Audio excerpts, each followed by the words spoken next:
Kaisar Perang, Bab 501-510 Novelton. Bab 501, Taruhan.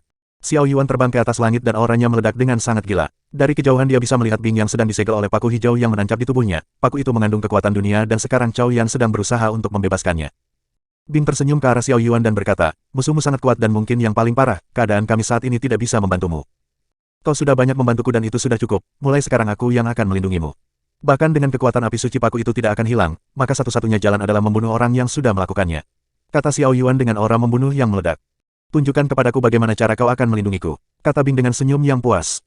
Jiwa gagak emas berkaki 9 menyatu dengan tubuh Xiao Yuan dan aura bintang suci yang penuh dengan vitalitas kehidupan yang besar menyebar ke segala arah. Keempat binatang suci yang lainnya sedikit terkejut dengan evolusi kekuatan bentuk jiwa milik Xiao Yuan yang dapat disetarakan dengan mereka. Kaisar api sejati Cao Yan dan Kaisar bayangan jiwa Jiaxi, kalian berdua tolong tetap di sini dan menahan momentum dari Kaisar darah. Aku akan mengurus orang ini terlebih dahulu, kata Xiao Yuan sambil memandang ke langit berbintang. Kaisar perang ya, kau punya cara, tanya Cao Yan dengan penasaran. Ya, karena itulah aku tidak berharap ada kalian yang membebaniku, kata Xiao Yuan dengan jujur. Di sisi lain Jiang Kaifeng berencana untuk turun dan melihat sosok jenius yang mampu menarik cahaya pencerahan. Namun Suking menghalangi jalannya dan tidak mengizinkannya untuk lewat, hasilnya Suking dihajar habis-habisan oleh Jiang Kaifeng dan tidak berdaya untuk melawan baik. Harus aku akui jika dibandingkan mereka bertiga kau adalah yang paling menyusahkan. Dao yang dapat merangsang hasrat dan mengganggu pikiran seseorang itu cukup istimewa, tapi sayangnya kesenjangan kita terlalu jelas dan kau tidak mungkin dapat mengalahkanku, kata Jiang Kaifeng sambil mengejek. Jiang Kaifeng melanjutkan, awalnya aku ingin kau berada di sisiku karena kecantikanmu itu. Tapi sepertinya potensimu terlalu berbahaya untukku. Gas hijau keluar dari mulut Jiang Kaifeng dan berubah menjadi sebuah tombak raksasa. Jiang Kaifeng melambaikan tangannya dan tombak itu melesat ke arah Suking yang sudah tidak berdaya. Asteris boom, asteris. Kekuatan dunia yang sangat kuat menyelimuti tombak itu, tiba-tiba cahaya emas melesat ke arah tombak raksasa dan menghancurkannya. Ledakan yang besar disertai gelombang aura menyebar ke segala arah dan Xiao Yuan muncul di samping Suking. Gadis kecil lama tidak bertemu. Walaupun penampilanmu berubah aku masih bisa mengenali dirimu bukan? Kata Xiao Yuan sambil memegang bahu Suking agar tidak terjatuh. Hah, jadi orang yang menjadi kaisar perang adalah dirimu. Pria kecil, apakah kau puas dengan hadiah yang aku berikan terakhir kali? Kata Suking dengan ekspresi yang kelelahan. Terima kasih untukmu, aku cukup menikmatinya, tapi akan kurang jika kau tidak ikut bergabung di dalamnya. Bagaimana menurutmu gadis kecil? Xiao Yuan sedikit menggoda Suking. Itu tergantung dirimu, jika kau bisa mengalahkannya aku akan ikut bergabung. Bagaimana, apakah kau sanggup? Suking menunjuk ke arah Jiang Kaifeng. Kalau begitu kita sepakat, kata Xiao Yuan dengan tidak sabar. Liontin emas mulai bersinar dan Suking dimasukkan ke dalam dunia liontin emas untuk beristirahat. Lukannya cukup banyak dan mustahil untuk melanjutkan pertarungan, Xiao Yuan saling berhadapan dengan Jiang Kaifeng dan niat membunuhnya meledak dengan gila. Bab 502, 1 vs 1. Jiang Kaifeng menatap ke arah Xiao Yuan dengan senyum yang lebar. Aura kehidupan yang dipancarkan oleh tubuh Xiao Yuan sangat luar biasa dan dia sangat penasaran dengan metode latihannya. Xiao Yuan melihat ke arah robekan ruang dan berkata, kau cukup berani dengan meninggalkan wilayahmu dan menerobos kemari. Jika koneksimu dengan dunia milikmu itu terputus, maka kau tidak mungkin bisa menggunakan kekuatan dunia. Bukan begitu. Rupanya ada orang yang cukup berpengetahuan sepertimu. Tapi memangnya apa yang bisa kau lakukan? Retakan dimensi yang aku buka dengan paksa tidak mungkin dihancurkan oleh kultivator setengah kaisar sepertimu. Segel Dao kaisar milikmu masih belum sempurna, bahkan aku tidak yakin kau memiliki kelayakan untuk bermain denganku, kata Jiang Kaifeng dengan bangga. Xiao Yuan tersenyum dan terbang dengan kecepatan yang sangat cepat ke arah retakan ruang. Jiang Kaifeng terlihat bingung dan berpikir kalau bocah ini berniat untuk bunuh diri dengan masuk. Namun Xiao Yuan berhenti tepat di depannya dan tombak tulang diayunkannya dengan santai. Retakan ruang yang besar mulai terbentuk dan menutupi robekan ruang celah dimensi yang terhubung dengan dunia milik Jiang Kaifeng. Pemikirannya sangat sederhana dan jika Jiang Kaifeng menarik kekuatan dunia maka kekuatan itu hanya akan dimasuk ke dalam ruang hampa yang tak berujung. Jiang Kaifeng yang melihat hal ini sangat terkejut, dia melihat ke arah tombak tulang itu dan dia baru sadar bahwa tombak itu terbuat dari tulang Beast Void. Beast Void terbilang sangat langka dan mustahil untuk diatasi. Kekuatannya sangat gila dan mereka dapat memanipulasi ruang hampa sesuka hati mereka, bahkan mereka yang memiliki kontrol dunia harus berpikir dua kali untuk berurusan dengan Beast Void. Sekarang bisakah kau sombong seperti tadi? Xiao Yuan berbalik dan menatap Jiang Kaifeng dengan sombong. Bagus kau akan mati dengan buruk. Jiang Kaifeng terbang ke arah Xiao Yuan dan kimayat meledak dengan gila. Api emas muncul di dahi Xiao Yuan dan sekarang api suci miliknya berada di level yang jauh lebih kuat dari Cao Yan. Api suci gagak emas berkaki 9 dan mata emas Xiao Yuan mulai bersinar. Vitalitas yang besar dan kekuatan dunia berkumpul di tinjunya, Kaisar Qi meledak-ledak dan Xiao Yuan meninju ke arah Jiang Kaifeng. Tinju mereka saling bertemu satu sama lain dan menciptakan gelombang kejut yang luar biasa. Bahkan mereka yang berada di wilayah leluhur dapat merasakan gelombang kejut ini.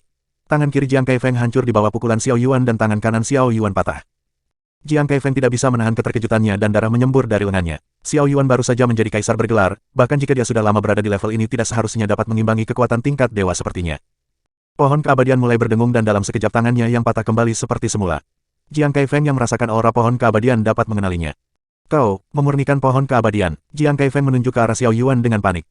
Ya, karena kau akan mati maka aku menjawabnya dengan jujur. Xiao Yuan tidak menyangkal bahwa dirinya memang sudah memurnikan pohon keabadian.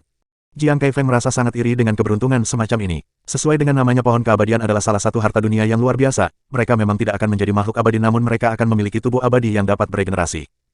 Bahkan jika Xiao Yuan hancur menjadi potongan daging, tubuhnya secara otomatis akan beregenerasi dan kembali seperti semula. Elemen kehidupan kayu yang ada di dalam pohon keabadian tidak terbatas dan hampir mustahil untuk melawan. Bab 503, Kabur. Sekarang Jiang Kaifeng disudutkan dalam posisi yang tidak menyenangkan. Dirinya tidak bisa menggunakan kekuatan dunia, terlebih tubuh Xiao Yuan hampir mustahil untuk dihancurkan. Musuhnya memiliki kontrol akan kekuatan dunia dan sekarang mungkin mereka seimbang. Namun jelas jika pertarungan ini berlanjut maka dirinya yang akan kalah karena dampak kerusakan yang mustahil untuk terus diperbaiki. Xiao Yuan sendiri cukup beruntung, bahkan jika musuhnya lebih kuat darinya dia akan tetap mampu melawannya. Mungkin kaisar bergelar lainnya tidak akan mampu mengalahkan Jiang Kaifeng, tapi tidak bagi Xiao Yuan yang memiliki pencapaian dalam Dao Ruang Hampa. Terlebih dia memiliki kendali dalam 3 kekuatan dunia, yaitu dunia liontin emas, prinsip wilayah leluhur dan dunia di dalam dantian miliknya yang membuat levelnya dapat menyemai Jiang Kaifeng. Fakta dari ras mayat adalah lemah dalam hal kekuatan fisik, jadi Xiao Yuan sangat diunggulkan dalam segala hal. Xiao Yuan mengeluarkan pedangnya dan menebas ke arah Jiang Kaifeng. Jiang Kaifeng dengan santai menghindari ki pedang Xiao Yuan dan dia memuntahkan sebuah manik dari mulutnya. Manik itu mulai berdengung dan energi spiritual yang sangat ganas menyembur ke arah Xiao Yuan. Asteris boom, asteris. Xiao Yuan terkena serangan telak namun tubuhnya menyerap semua energi spiritual itu. Dao hukum pertempuran surga dapat menyerap segala jenis bentuk energi. Iblis langit, tangan yang hilang perlahan mulai tumbuh kembali dan Jiang Kaifeng membentuk segel di tangannya. 4 sayap muncul di punggungnya dan tubuhnya mulai membesar. Auranya terlihat sangat mengerikan dan Xiao Yuan juga menyerap energi alam dalam jumlah yang besar. Api petir emas berkumpul di tangannya dan Xiao Yuan meninju ke arah Jiang Kaifeng. Gas hijau keluar dari tubuh Jiang Kaifeng dan sebuah tombak besar mulai terbentuk. Api petir emas berubah menjadi seekor naga namun tombak hijau itu menghancurkannya dalam satu kali sapuan. Jiang Kaifeng mengayunkan tangannya dan tombak itu melesat ke arah retakan ruang. Jiang Kaifeng membuat ruang hampa berguncang dan dia segera melesat ke arah ruang hampa dan berniat untuk kembali ke wilayah miliknya. Bocah, aku mengakui bahwa kau lawan yang kuat, tapi apakah kau berani pergi dan mengejarku? Teriak Jiang Kaifeng dan segera dia melesat masuk ke dalam ruang hampa dengan seluruh tenaganya yang tersisa. Tunggu saja bajingan, aku akan mengejarmu, tapi pertama-tama aku harus mengeksekusi seseorang terlebih dahulu. Xiao Yuan mengangkat tangannya dan aliran kekuatan ruang hampa disegel olehnya. Tanpa pikir panjang Xiao Yuan mencari keberadaan Kaisar Darah menggunakan prinsip dunia. Segera dia terbang ke arah daerah kekuasaannya dan menyelesaikan semuanya dalam pertarungan hidup dan mati. Paku di tubuh keempat binatang suci perlahan mulai hancur. Namun tenaga mereka sudah terkuras cukup banyak dan mungkin butuh waktu bertahun-tahun untuk memulihkan diri. Apakah ini mimpi? Bocah itu sebenarnya dapat membunuh monster mengerikan itu? Tanya Cao Yan dengan penasaran. Kau tahu apa tentang Kaisar Perang? Dia memiliki dao pertempuran surga. Seharusnya musuhnya sadar kalau Xiao Yuan adalah sosok yang tidak bisa dibunuh tanpa adanya persiapan. Dia melarikan diri seperti pengecut. Kata Bing dengan tawa yang keras. Ya, itu bukan masalah yang harus diperhatikan saat ini, kata Qilin dengan ekspresi yang suram. Long Zhu berkata, sekarang ancaman sudah hilang untuk sementara waktu dan kita harus memikirkan cara untuk berurusan dengannya di masa depan jika dia kembali. Bahkan dengan teknik Patua Bintang, dia tidak bisa dibunuh dan jika hanya mengandalkan Kaisar Perang maka ini akan menjadi pertempuran panjang tiada akhir. Bab 504, Kaisar Darah vs Kaisar Perang. Xiao Yuan sampai di sebuah tempat yang merupakan tempat tinggal Kaisar Darah, Demon Qi menyembur dengan gila dan ratusan ribu pasukan ras iblis keluar bersiap untuk bertarung. Kaisar Darah, apakah kau seorang pengecut? Keluarlah dari istanamu dan hadapi aku 1 lawan 1 sekarang. Teriakan Xiao Yuan menggema di seluruh tempat dan tekanan yang luar biasa dari hawa keberadaannya membuat pasukan ras iblis gemetar.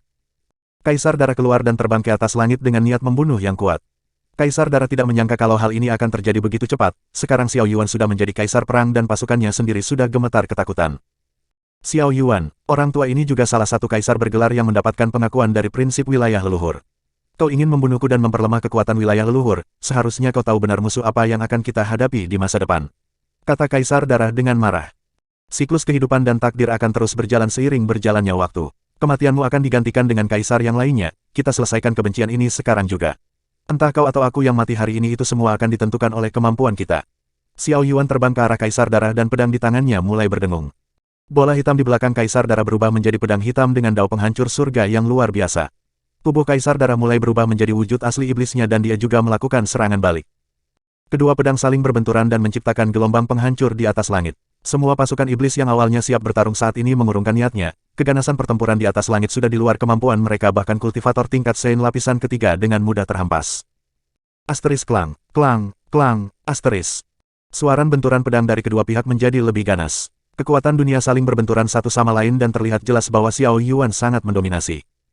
Xiao Yuan terbang lebih tinggi di atas kepala Kaisar Darah, api petir emas menyelimuti pedangnya dan dia menusuk langsung ke bawah. Pusaran badai api petir emas terlihat sangat mengerikan seolah akan melahap Kaisar Darah yang berada di bawahnya. Kaisar Darah mendesak Demon Qi miliknya dan mengeluarkan sebuah labu. Darah segar mulai keluar dari dalam labu itu dan melindunginya seperti sebuah bola darah. Bocah sombong, hari ini akan menjadi hari kematianmu, teriak Kaisar Darah dengan sangat keras. Kedua tangannya membentuk sebuah segel dan arai di atas langit mulai terbentuk. Xiao Yuan merasakan aliran darahnya mendidih namun dengan kekuatan prinsip dunia dia dapat menyingkirkannya. Ark, teriakan kesakitan dari puluhan ribu ras iblis yang terjebak dalam jangkauan arai terdengar sangat menyedihkan. Darah di dalam tubuh mereka dipaksa keluar dan perlahan tubuh mereka mengering seperti sebuah ranting yang layu. Xiao Yuan yang melihat hal ini merasa jijik dan tidak menyangka kalau Kaisar Darah akan melakukan metode kejam ini terhadap orang-orangnya sendiri.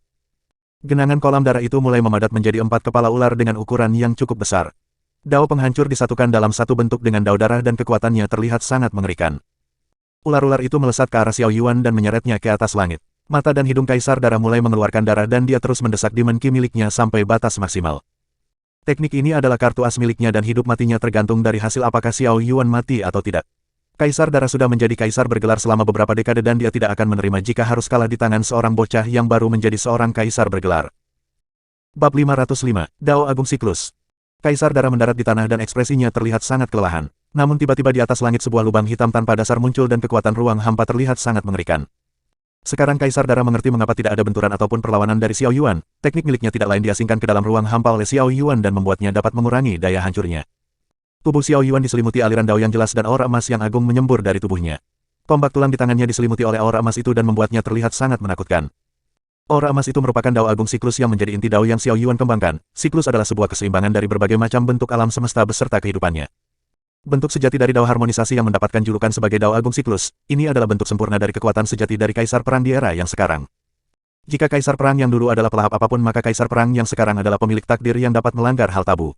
Bahkan jiwa gagak emas miliknya sudah berevolusi, jika harus menilai maka gagak emas akan sebanding dengan Phoenix S milik Lei Yunting dalam kekuatan jiwa. Xiao Yuan melihat ke bawah dan aura dunia meledak dengan gila, Kaisar Darah. Kau sungguh sangat keji, bahkan menggunakan bawahanmu sendiri dengan cara yang menjijikan. Hari ini aku akan membunuhmu. Xiao Yuan mendesaki miliknya dan melemparkan tombak tulang ke arah Kaisar Darah, aura emas yang sangat kuat menyelimuti tombak tulang dan sudah seperti bintang jatuh dari atas langit. Kaisar Darah yang melihat hal ini mulai merasa ketakutan. Dirinya berusaha menggunakan kekuatan dunia, namun entah mengapa tidak ada respon sama sekali. Asteris bang, asteris. Tombak tulang menabrak Kaisar Darah dan menciptakan gelombang kematian. Semua tanaman dan pohon di sekitarnya tiba-tiba menjadi kering seolah daya hidup mereka menghilang begitu saja. Tombak tulang itu menancap di dada Kaisar Darah dan tubuhnya seolah dipaku. Energi kehidupannya perlahan mulai menghilang dan ini adalah kengerian dari dao milik Xiao Yuan. Xiao Yuan perlahan turun dan berkata, bagaimana rasanya mendapatkan penolakan? Gelarmu sebagai kaisar bergelar adalah omong kosong. Aku sudah bersumpah untuk membunuh dirimu dengan tanganku sendiri, kali ini sumpahku sudah terpenuhi. Kaf, aku akan menunggumu di neraka. Kaisar Darah perlahan kehilangan daya hidupnya dan tubuhnya mulai mengering sampai mati. Sebuah sinar cahaya keluar dari tubuhnya dan Xiao Yuan menangkapnya. Segera dia memasukkannya ke dalam dunia liontin emas. Xiao Yuan mengeluarkan Su King dengan santai. Su King melihat sosok di depannya yang terlihat menjijikan dan terkejut bahwa Kaisar Darah sudah mati. Api petir emas muncul di telapak tangan Xiao Yuan dan segera dia membakar tubuh Kaisar Darah menjadi abu. Kau membunuhnya, tanya Su King dengan ekspresi yang terkejut. Membuatnya hidup lebih lama hanya akan menambah masalah di masa depan. Xiao Yuan berkata dengan dingin dan terbang ke atas langit. Menatap semua ras iblis di bawah yang merupakan pasukan dari Kaisar Darah, masih banyak dari mereka yang selamat dan basis kultivasi mereka juga cukup lumayan untuk diwaspadai. Kaisar Darah sudah mati. Jika ada dari kalian yang ingin balas dendam maka kemarilah dan bertarung denganku. Teriak Xiao Yuan dengan keras. Semua ras iblis menundukkan kepala mereka dan tidak ada dari mereka yang berani menjawab tantangan maut Xiao Yuan. Hanya Kaisar bergelar saja yang mampu bertarung dengan Kaisar bergelar. Xiao Yuan adalah Kaisar perang dan orang kecil seperti mereka hanya seperti seekor semut di matanya. Bab 506, Dewa. Semua ras iblis bawahan Kaisar Darah sudah tidak berani bertarung. Mereka cukup bersyukur bahwa Kaisar Perang tidak mengingat dendam lama dan mau mengampuni mereka. Xiao Yuan sendiri tidak ingin membunuh mereka mengingat dia tidak bisa sembarangan mengurangi kekuatan tempur dari wilayah leluhur begitu saja. Di masa depan dia tidak tahu krisis macam apa yang akan menimpa mereka. Jiang Kaifeng itu sudah menjadi masalah yang serius dan Xiao Yuan berencana menggunakan mereka jika diperlukan dalam pertempuran besar. Xiao Yuan memutuskan kembali ke Pulau Melayang Bulan bersama dengan Su King. Di sana kelima istrinya sudah menunggu kedatangannya dengan patuh dan merasa senang melihat Xiao Yuan baik-baik saja.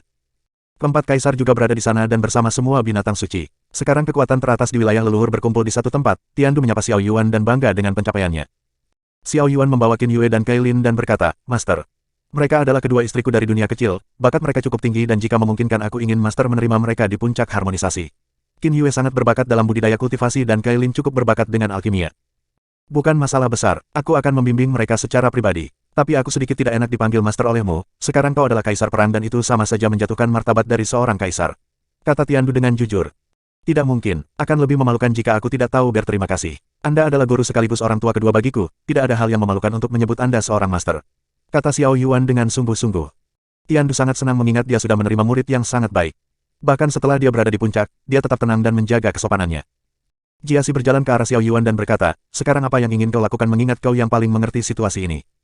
Kita bicara di dalam, orang lain tidak perlu tahu apa yang akan kita lakukan, kata Cao Yan dengan santai. Xiao Yuan dan Su Qing setuju dengan hal ini, mereka semua masuk ke dalam dan Xiao Yuan meminta Tao Lingwan untuk mengantar mereka ke dalam aula. Setelah beberapa waktu akhirnya mereka semua berkumpul termasuk para binatang suci, Xiao Yuan tidak ingin membuang waktunya dan berniat untuk mengatakan semuanya. Karena kita semua sudah berkumpul maka aku akan langsung pada intinya. Jiang Kaifeng adalah keberadaan seorang dewa yang memiliki kekuasaan penuh dari prinsip dunianya. Sekarang putuskan, apakah kita akan melakukannya juga atau tidak, kata Xiao Yuan dengan tegas. Mereka bertiga saling memandang dan masih terlihat bingung. Tiba-tiba mahkota Lei Yunting berdengung dan Si mulai berkomunikasi dengan Xiao Yuan. Keheningan berlangsung cukup lama dan Xiao Yuan perlahan membuka matanya. Tidak masalah, tapi kita harus memilih orang yang tepat. Kau tahu benar bahwa keberadaan dewa itu sama sekali tidak bisa dilawan, terlebih kita harus menanggalkan gelar yang kita miliki. Kata Cao Yan dengan jujur. Apa yang dikatakan Kaisar Api sangat benar, lalu bagaimana kita akan memilih orang itu? Kaisar Perang mungkin berpotensi, tapi dia tidak akan merekomendasikan dirinya sendiri bukan? Kata Su Qing dengan santai. Jiasi mengangguk, aku sendiri tidak peduli siapa yang akan menjadi dewa. Asalkan dia bukan orang yang serakah seperti bajingan darah maka aku bersedia turun. Bab 507, Keputusan Besar. Mereka semua sangat paham dengan pentingnya memilih orang. Sekarang hanya tinggal Kaisar Api, bayangan jiwa, hasrat dan perang yang akan memutuskannya. Dari mereka keempat Xiao Yuan adalah orang yang paling berpotensi untuk menjadi dewa, soal kekuatan dia berada di atas mereka bertiga namun hal ini juga membuat khawatir beberapa orang. Bing yang melihat hal ini mulai kesal dan berkata, kalian bertiga lebih baik menyerah. Aku percaya bahwa Xiao Yuan adalah orang yang tepat untuk mengemban tanggung jawab ini. Jika kalian masih tidak setuju maka aku sendiri yang akan merebutnya dengan paksa. Lantai tidak setuju dengan Bing dan berkata, Kun pengsialan. Orang yang cocok adalah Putri Lei Yunting. Bahkan Naga dan Kilin setuju dengan hal ini, jangan membuat masalah hanya karena perasaan pribadimu. Perasaan pribadi katamu, katakan padaku di mana dia tidak layak. Tanya Bing dengan marah. Jiwa gagak emas berkaki 9 sudah berevolusi di tingkat di mana dapat menekan binatang suci. Terlebih Xiao Yuan memiliki pemahaman Dao yang sangat kuat, dia juga bukan orang pengecut yang takut mati dalam menghadapi musuh yang berada di atas tingkatannya. Bahkan ras mayat seperti Jiang Kaifeng dapat dipukul mundur oleh Xiao Yuan sendirian. Lei Yunting mungkin memang hebat namun berbeda dengan Xiao Yuan, dia sudah diberikan jalan dan pencapaiannya memang sudah diatur. Berbeda dengan Xiao Yuan yang harus mengalami susah dan rasa sakit untuk mendapatkan kesempatan besar. Jika bertanya soal kelayakan maka Xiao Yuan jauh lebih layak dalam memegang peran ini. Xiao Yuan tersenyum dan berkata, terima kasih Bing. Aku menghargai kebaikanmu tapi apa yang dikatakan mereka adalah benar. Cih, kau selalu saja seperti itu, jika ini menyangkut istri-istrimu kau pasti akan mengalah. Apakah kau lupa apa yang sudah kau perjuangkan sampai sekarang, di mana bocah yang selalu berteriak bahwa dia akan meraih puncak martial Dao? Kau bahkan melewatkan kesempatan ini, kata Bing dengan kesal. Lei Yunting juga sependapat dan berkata, suamiku, kau tidak harus melakukannya. Aku berniat untuk bertarung dengan Jiang Kaifeng dalam pertarungan 1 lawan 1, setidaknya biarkan aku mengulur waktu sampai kau bisa melindungi keluarga kita. Tenang saja, aku tidak pernah menyerah dengan tujuan awalku, jika aku memang memiliki kelayakan untuk menjadi seorang dewa maka aku akan membunuh dewa itu dan merebut kesempatannya. Kata Xiao Yuan dengan jujur. Bodoh, apakah bermaksud untuk bunuh diri? Teriak Jiasi dengan keras. Tidak, aku memang bermaksud seperti ini sejak awal. Sebelumnya dia kabur dariku karena aku menyegel ruang dengan dao milikku dan membuatnya tidak dapat menggunakan kekuatan dunia dengan bebas. Setidaknya aku masih memiliki peluang menang dalam pertarungan dengannya, kata Xiao Yuan dengan tegas. Bing tersenyum dan berkata, kalau begitu aku ikut denganmu. Mari jatuhkan dia dari singgasana miliknya. Sudah lama aku tidak merasa bersemangat ini, setidaknya kita akan berbagi hidup dan mati di sana. Xiao Yuan mengangguk dan tidak keberatan dalam hal ini. Lei Yunting dan yang lainnya merasa sangat khawatir dengan hal ini, Xiao Yuan secara langsung ingin berhadapan dengan musuh. Tapi dari sekian banyak orang hanya dialah orang yang dapat menahan Jiang Kaifeng. Keputusan sudah final dan mereka akan menyerahkan prinsip dunia kepada Lei Yunting, jadi Xiao Yuan akan pergi bersama dengan Bing. Bab 508, Janji Kecil. Sekarang masing-masing dari Kaisar bergelar melakukan retret untuk memutuskan koneksi mereka dengan prinsip dunia. Xiao Yuan sendiri tidak terlalu kesulitan dan memberikan kedua prinsip dunia kepada Lei Yunting. Xiao Yuan sudah bertanya kepada Zi tentang seberapa besar peluang yang dimiliki Lei Yunting untuk selamat dari pembaptisannya. Namun Zi meyakinkan Xiao Yuan bahwa Lei Yunting akan berhasil. Alasannya sudah jelas bahwa dia adalah putri dari sang pencipta dunia itu sendiri. Takdirnya sejak awal sudah diatur oleh penguasa dunia dan Xiao Yuan tidak lebih adalah pionnya. Sistemnya sangat mudah yaitu jika Lei Yunting adalah raja maka Xiao Yuan adalah guardian atau prajurit yang di sampingnya. Namun Xiao Yuan tidak terlalu peduli dengan semua itu, selama itu baik untuk kelima istrinya maka semuanya dapat dia lakukan. Qin Yue dan Kailin dibawa oleh Tiandu pergi ke puncak harmonisasi. Tidak lupa Xiao Yuan juga mengeluarkan orang-orang dari dunia bawah dan meminta izin dari Duan Rong. Tao Lingwan dan Jiayi pergi untuk membentuk kerajaan Kaisar Perang sesuai dengan nama besar Xiao Yuan dan menempatkan orang-orang dunia bawah di sana. Keempat binatang suci juga membantunya sesuai dengan perintah Lei Yunting, terlebih di sana masih ada Yongnan yang sedang melakukan proses pembentukan ulang tubuhnya. Lei Yunting dan Xiao Yuan berada di taman dan entah mengapa Lei Yunting merasa tidak enak kepada Xiao Yuan. Dirinya membenci fakta bahwa dia merebut kesempatan Xiao Yuan untuk menjadi dewa pelindung, tapi Xiao Yuan sama sekali tidak mempermasalahkan hal ini dan mengusap tangan Lei Yunting. Jangan memasang ekspresi seperti itu, istriku adalah wanita yang kuat dan cantik. Aku akan merasa tidak berguna jika kau terus merasa sedih, kata Xiao Yuan sambil menghibur Lei Yunting. Aku merasa sangat bersalah dengan mengambil peluangmu, kata Lei Yunting dengan jujur. Bukankah kita sudah mendiskusikan ini tadi? Aku berniat untuk pergi dan menantangnya sekali lagi. Tenang saja, aku tidak akan kehilangan gelarku sebagai kaisar, bahkan jika aku bukan tandingannya aku masih bisa melarikan diri darinya. Aku hanya berharap kalau kau bisa menjamin keamanan keluarga kita di masa depan, kata Xiao Yuan dengan jujur. Baiklah kalau begitu, perintah dari suamiku tidak akan bisa aku tolak. Lei Yunting berusaha untuk tetap tenang dan tidak membuat Xiao Yuan mengkhawatirkannya. Apa yang dikatakan Xiao Yuan memang benar mengingat hanya dia satu-satunya orang yang bisa menghadapi Jiang Kaifeng. Walaupun dia tidak yakin apakah Xiao Yuan bisa membunuhnya, tapi setidaknya menahannya itu sudah cukup bagus. Xiao Yuan tersenyum dan berbisik di telinga Lei Yunting, bagaimana jika saat aku kembali nanti kita memberikan keturunan untuk keluarga Xiao? Lei Yunting sedikit terkejut dan berkata, benarkah? Mengapa tiba-tiba kau memiliki ide seperti ini? Kakek dan yang lainnya sudah mendesakku. Kita sudah menikah untuk beberapa tahun dan posisi kita sudah terjamin untuk kedepannya. Sekarang kita semua sudah bisa tenang dan tidak perlu khawatir untuk berlarian ke sana kemari, kata Xiao Yuan dengan jujur. Semakin tinggi kultivasi kita maka akan semakin sulit juga untuk hamil. Apakah kau sanggup nantinya mengatasi kami berlima sekaligus untuk waktu yang lama? Tanya Lei Yunting dengan ekspresi yang bahagia. Sejak kapan kalian berlima sanggup untuk mengatasiku? Xiao Yuan sedikit geli dan mereka berdua tertawa bersama-sama. Bab 509, Perkembangan Dunia dan Tian. Setelah Xiao Yuan seharian menemani Lei Yunting akhirnya giliran dia untuk masuk dalam pelatihannya. Lei Yunting sudah menerima semua prinsip wilayah leluhur dan dia juga harus mundur untuk berlatih. Saat ini selain Xiao Yuan ketiga kaisar lainnya sudah kehilangan kontrol mereka terhadap prinsip dunia. Kekuatan mereka tidak lebih dari sekedar kultivator tingkat Sein puncak namun tidak ada satupun orang yang tahu tentang kebenaran ini dan mereka semua masih disebut sebagai kaisar. Xiao Yuan sendiri memiliki kasus yang berbeda mengingat dia memiliki dunia dan Tian di dalam dirinya. Sejak dia terintegritas dengan prinsip dunia wilayah leluhur, dunia dan Tian miliknya sudah berkembang dan pohon keabadian yang menyatu dengan dirinya sepenuhnya membangun fondasi dunia dan Tian miliknya bersamaan dengan cahaya pencerahan. 5 bintang di atas langit dunia dan Tiannya masih memancarkan kelima atribut alam yang cukup kuat. Daratan semakin meluas dan sudah ada banyak ras di dalamnya, Xiao Yuan dapat merasakan bahwa ada beberapa makhluk yang mulai berkultivasi.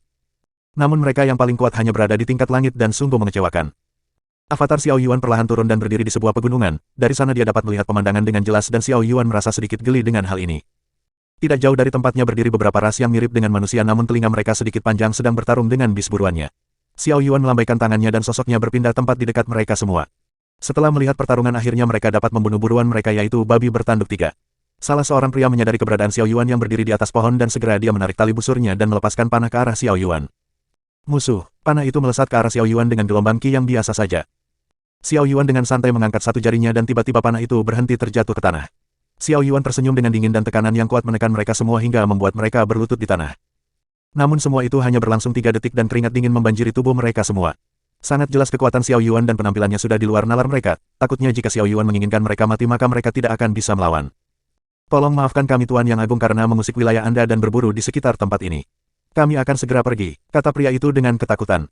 Nama, tanya Xiao Yuan dengan ekspresi yang dingin. Mulai, kepala suku ras elf, jawab pria bernama Mulai dengan jujur. Jadi kalian ras elf, sungguh sangat menarik, ini adalah kali pertama aku melihat ras seperti kalian. Jadi Mulai kenapa kau menyerangku tanpa alasan? Tanya Xiao Yuan sambil duduk dengan santai di atas pohon. Mulai tidak berani menjawab perkataan Xiao Yuan dan yang lainnya juga perlahan mundur. Jika dia mengatakan kalau dirinya waspada dan menganggap Xiao Yuan sebagai musuh maka dia takut kalau Xiao Yuan akan membunuh mereka semua. Hah, kalian tidak perlu ketakutan seperti itu, aku adalah penguasa dunia ini dan tidak mungkin aku membunuh kalian. Dunia ini di bawah kendaliku dan kalian ada karena itu memang kehendakku. Xiao Yuan meremas tangannya dan membuat tanah berguncang. Petir di atas langit mulai bergemuruh dan petir itu berkumpul membentuk dua kata yaitu Xiao Yuan. Setiap penjuru dunia merasakan tekanan yang kuat dan dapat melihat nama Xiao Yuan di atas langit. Bab 510, Pencipta Dunia. Kekuatan jiwa Xiao Yuan meledak dan jiwa gagak emas berkaki 9 keluar dari tubuhnya. Gagak emas terbang ke atas langit dan aura kehidupan yang dipancarkannya memenuhi dunia dan Tian. 5 bintang di atas langit mulai bersinar dan setiap warnanya menyemburkan atribut yang berbeda. Dunia mulai bergetar dan ledakan aura dunia mulai menyembur ke segala penjuru. Mulai sendiri sangat terkejut dengan sosok sang pencipta yang ada di depannya. Namun jauh di dalam lubuk hatinya dia merasa sangat ketakutan, sosok di depannya ini dapat mengendalikan dunia sesuka hatinya dan dia sudah membuat kesalahan besar karena mencoba menyerangnya. Tuan Yang Agung, tolong hukum saya karena sudah memiliki niat untuk mencelakai sang pencipta. Mulai membenturkan kepalanya di tanah dan darah mengalir dari dahinya. Jangan berlebihan, aku hanya sekedar melihat perkembangan tempat ini. Aku tidak menyangka kalau dunia dan Tian milikku sudah sampai seperti ini. Bagaimana cara kalian bisa berkultivasi sampai seperti ini? Aku bahkan tidak mengajari kalian. Tanya Xiao Yuan dengan penasaran. Kami berlatih di dekat pilar batu yang memancarkan kekuatan yang agung. Jadi kami bisa berevolusi sampai ke titik ini, tapi kebanyakan pilar batu sudah dikuasai oleh makhluk kuat lainnya. Kata Molai dengan jujur. Jadi seperti itu, kalau begitu lanjutkan kegiatan kalian. Aku tidak berniat untuk ikut campur dalam kehidupan sehari-hari kalian, tapi mungkin sedikit perubahan cukup bagus dengan memberikan kalian kesempatan. Xiao Yuan melambaikan tangannya dan menghilang dari tempat itu. Molai merasa sangat lega karena sang pencipta tidak marah kepadanya. Mungkin ini adalah sebuah kebanggaan besar bagi ras elf karena dapat melihat sang pencipta secara langsung. Kembali, sebarkan kabar bahwa kita sudah bertemu dengan sang pencipta. Kita akan membuat patungnya dan menyembah sang pencipta. Pastikan perkataanku ini kalian ingat baik-baik. Kata Molai kepada seluruh rasnya. Xiao Yuan berdiri di antara 5 bintang dan memobilisasi kaisar Qi miliknya. Xiao Yuan adalah sang pencipta dan dia dapat mengubah hukum dan mengatur dunia sesuai apa yang dia inginkan. Dari masing-masing bintang keluarga yang perlahan menyatu menjadi sebuah buku emas, di sana dia menulis aturan besar tentang budidaya kultivasi. Menuangkan semua pengetahuannya ke dalam buku itu dan perlahan buku emas itu berubah menjadi seorang anak kecil berusia 8 tahun, namun kesadarannya jelas sangat hebat dan dia adalah proyeksi yang sengaja Xiao Yuan buat untuk mengatur tempat ini. Mulai sekarang namamu adalah Xiao Bai. Kau adalah prinsip dunia ini sendiri. Rawatlah dunia ini dengan baik dan sesekali aku akan datang melihatnya, kata Xiao Yuan dengan santai. Master dapat yakin bahwa Xiao ini akan melakukan tugasnya dengan baik, kata Xiao Bai dengan hormat. Xiao Yuan mengangguk dan mengangkat satu jarinya, sebuah pilar dengan ukuran yang besar muncul di pusat dunia. Di sana tertulis semua pengetahuan Xiao Yuan tentang kultivasi dari tingkat dasar sampai tingkat origin. Untuk sekarang dia hanya akan melakukan ini sebagai bentuk pembelajaran. Xiao Yuan juga memberikan pengetahuan tentang alkimia dan penyulingan artefak, dia juga menyebarkan kelima artefak tingkat primordial dan siapa yang akan menemukannya itu tergantung dengan keberuntungan mereka. Semakin kuat mereka juga memberikan dampak positif untuk dirinya sendiri. Setelah Xiao Yuan menyerahkannya kepada Xiao Bai maka dia segera kembali ke tubuh aslinya dan kekuatan Xiao Yuan mengalami lonjakan besar. Bersambung.